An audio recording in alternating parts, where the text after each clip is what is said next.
अनीता चौधरी हत्याकांड मामले में जोधपुर में अपनी मांगों को लेकर धरने पर बैठे महिला के परिजन, आरोपियों की गिरफ्तारी और 1 करोड़ के मुआवजे की मांग। हत्या की गुत्थी अब तक नहीं सुलझा पाई है पुलिस। हत्या के बाद महिला के शरीर के टुकड़े टुकड़े किए गए थे। हिरासत में आरोपी गुलामुद्दीन की पत्नी को आरोपी गुलामुद्दीन की तलाश में पुलिस जुटी हुई है। आरोपी की गुलामुद्दीन की पत्नी को भी इसमें आरोपी के तौर पर देखा गया है। शव के टुकड़े कर बोरे में भरकर गड्ढे में गाड़ देने का ये पूरा मामला है। जोधपुर में इस हत्या से सनसनी फैल गई थी। करीब 27 अक्टूबर का ये मामला है। अनीता चौधरी हत्याकांड को लेकर बड़ी खबर आपको बता रहे हैं। मांगों को लेकर धरने पर महिला के परिजन बैठे हुए हैं।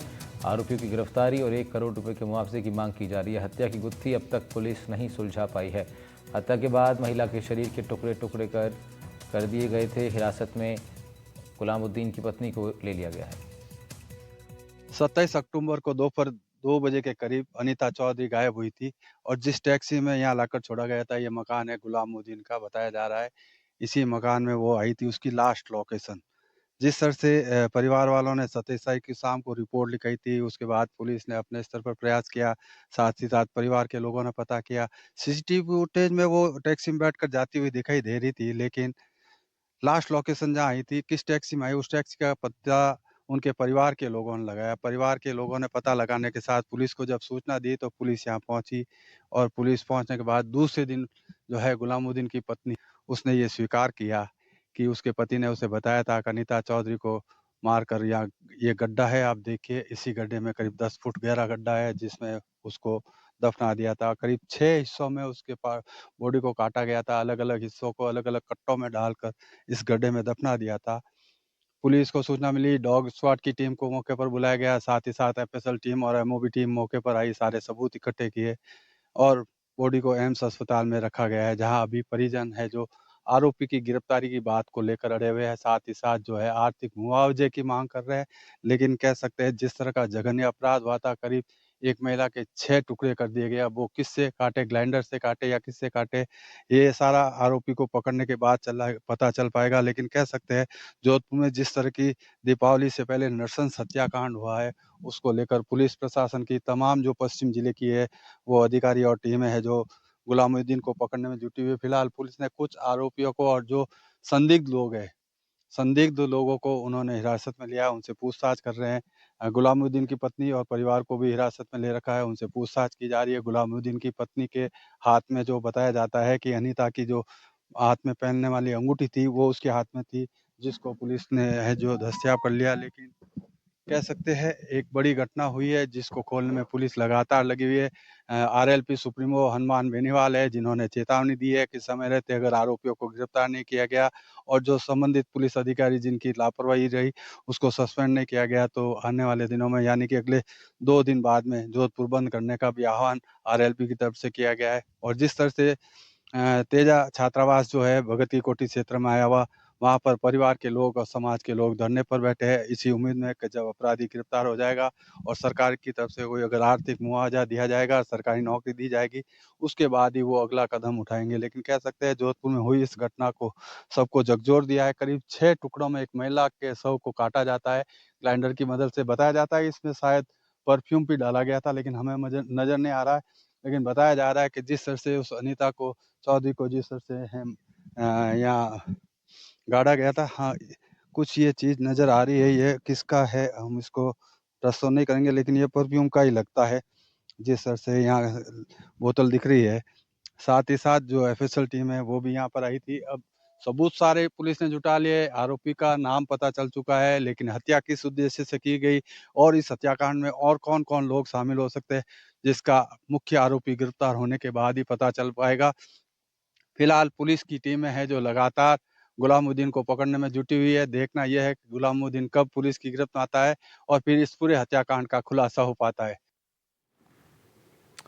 अरुण हर्ष हमारे संवाददाता लाइव जुड़ रहे हैं हमारे साथ इस खबर पर ज़्यादा जानकारी के साथ। अरुण, हम विलाप करते परिजनों को देख सकते हैं, उनकी आंखों में आंसू हैं और बहुत स्वाभाविक भी हो जाता है, लेकिन ये इस तरह की अमानवीय घटना के बाद अब पुलिस किस तरीके से कोशिश कर रही है मुख्य आरोपी तक पहुंचने की?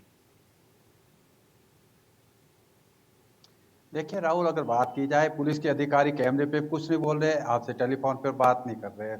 और इस हत्याकांड को लेकर जिस तरह से पश्चिम जिले की पूरी पुलिस टीम लगी हुई है, तो अंदाजा लगाया जा सकता है पुलिस इस मामले को गंभीरता से ले रही है। हाँ, ये अलग बात है कि कुछ बातें मीडिया में शेयर नहीं करना चाहती होगी, इसीलिए वो मीडिया से बात नहीं कर रही। लेकिन जिस तरह का जघन्य हत्याकांड हुआ है, जो पड़ोस की दुकानदार है गुलामुद्दीन, उसपे वो महिला भरोसा करती है, उसके घर तक जाती है, अकेली जाती है टैक्सी में। आप देखिए जिस तरह से सीसीटीवी आए थे, उसमें यही दिखाई दे रहा है कि वो महिला उसके यहाँ जाती है, यानी भरोसा करके जाती है। लेकिन वहाँ उस तरह इसके साथ जो कृत्य किया जाता है, उसके पति की तरफ से जो रिपोर्ट दी गई है, उसमें जो है एक नाम और जोड़ा गया है, तैयब अंसारी, जिसके ऊपर उन्होंने संदेह जताया है उसके पति मनमोहन चौधरी ने, कि संभवतः उसकी हत्या से पहले उसके साथ बलात्कार भी किया गया हो। लेकिन कह सकते हैं कि अब जब पोस्टमार्टम होगा, परिजन जब सहमति देंगे, उसके बाद तब पता चल पाएगा बलात्कार हुआ या नहीं हुआ। लेकिन हत्याकांड तो सामने दिख रहा है, जिस तरह से जो है ग्राइंडर की मदद से पूरे शरीर के 6 टुकड़े कर दिए थे गुलामुद्दीन ने।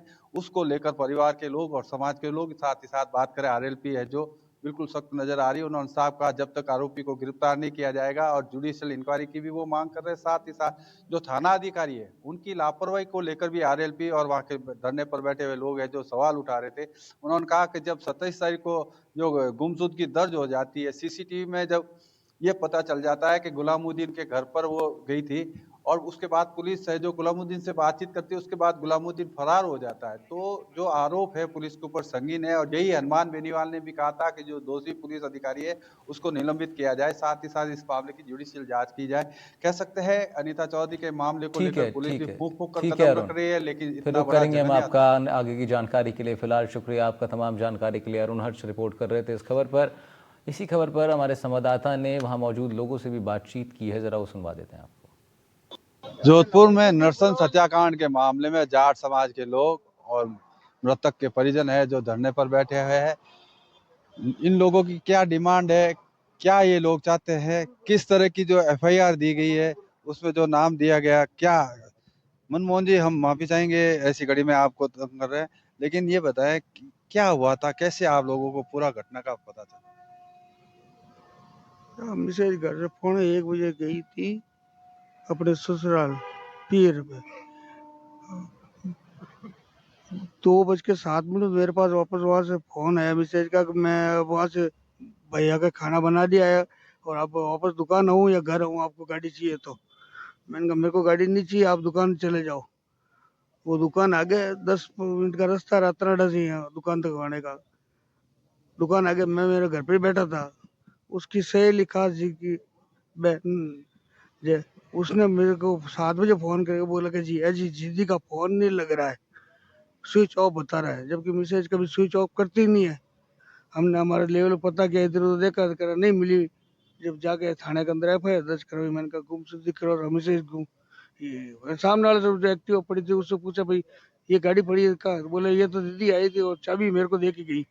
मैंने कहा 2 बजे तो बात हुई कि बोले 2:30 पौने 3 बजे आसपास 2:30 आई और 10 मिनट दुकान खोल के चाबी दे के वापस चली गई। 10 मिनट ऊपर जाई वापस नीचे उतर गई थी आंटी जी और चाबी दे के गए। उसके बाद में हमने पता किया, जब पता नहीं चला तो थाने में जाकर एफआईआर दर्ज करा दी गुमशुदगी की। आजू बाजू फुटेज चेक करने पर काफी देर पता चला कि मिसेज एक्टिवा रख के उसके कोई ऑटो करके गई है। ऑटो वाले को ढूंढा, ऑटो में नंबर ही नहीं आ रहे हैं उसके टैक्सी के। फिर मैंने मेरे लेवल से पता करके उस टैक्सी वाले को ढूंढा, निकाला। फिर मैंने कहा पुलिस वाले ये टैक्सी होती है और ये नंबर थे। वो वहीं खड़ा रहता, मिल गया। वो ले जाके हमारे को पुलिस डिपो बताया, जब पता चला ये कहाँ ले गई, कहाँ छोड़ा। वो उसके लास्ट घर गया के पता देखा, जब पता चला कि भाई ये तो टैक्सी जो इसने छोड़ा है यहाँ पे, ये मकान जो है वो सामने अग्रवाल टाउन मिसेज की दुकान है पुरानी, उसके सामने वाला दुकानदार है ये पड़ोसी। वो लेके पता चला। उसके बाद कुछ पता नहीं, पुलिस इंक्वायरी करे, उस मुलजिम को पकड़े, वो अपना बताएगा मैं किसके कहने पे किया, उसने किया है किसने किया है। उसकी सहेली का फोन आया था, उसने कहा था कि ये ऐसा ऐसा आदमी एक है तय बच्चा, ये जो उसको मरवा सकता है मेरे को भी मरवा देगा। लोग क्या अगला कदम उठाना चाह रहे हो, और क्या अभी तक को लेकर आरएलपी जिस तरह से हनुमान बेनीवाल से लेकर तमाम नेता है जो इस मामले को बहुत गंभीरता से ले रहे हैं। बॉडी मिलने के 48 घंटे हो गए, अभी तक मुलजिम गिरफ्तार नहीं।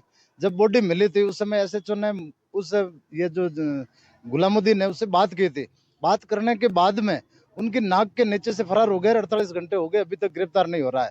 तो ये एक फेलियर सिस्टम है पूरा। इसलिए हम चाहते हैं कि थानाधिकारी को निलंबित किया जाए और एसीपी, डीसीपी और जो सीपी है, इनकी मॉनिटरिंग कमजोर है। जोधपुर के अंदर 50 दिनों में 11 नाबालिग बच्चियों के साथ रेप और गैंग रेप के मामले हो गए। पुलिस सिर्फ इतनी सी कर देती है, एफआईआर दर्ज की, जेल भेज दिया, खेल खत्म। लेकिन पुलिस का जो इकबाल है वो खत्म हो चुका है। तो इन सबको हटाया जाए और जो प्रकरण की जांच है वो हाईकोर्ट के रिटायर्ड जज से न्यायिक जांच करवाई जाए। और जो उदयपुर में कन्हैयालाल हत्याकांड हुआ था उसकी तर्ज पर यहाँ पे भी इस बहन के 6 टुकड़े कर दिए। इतना जघन्य हत्याकांड हुआ तो 1 करोड़ रुपया और इनके जो पुत्र हैं उनको सरकारी नौकरी दी जाए। ये तमाम मांगों को लेकर हम लोग धरने पे बैठे हैं। दीपावली थी, दुनिया लक्ष्मी जी की पूजा कर रही थी और इनकी लक्ष्मी आज एम्स हॉस्पिटल की मोर्चरी के अंदर 6 टुकड़ों में पड़ी है। देख सकते हैं आप जिस तरह से परिवार में गम का माहौल है। दीपावली है, लोगों के घरों में दीपावली के दिए जल रहे हैं, लेकिन इस घर में अंधेरा छाया हुआ है। जाट समाज के लोग यहाँ धरने पर बैठे हैं।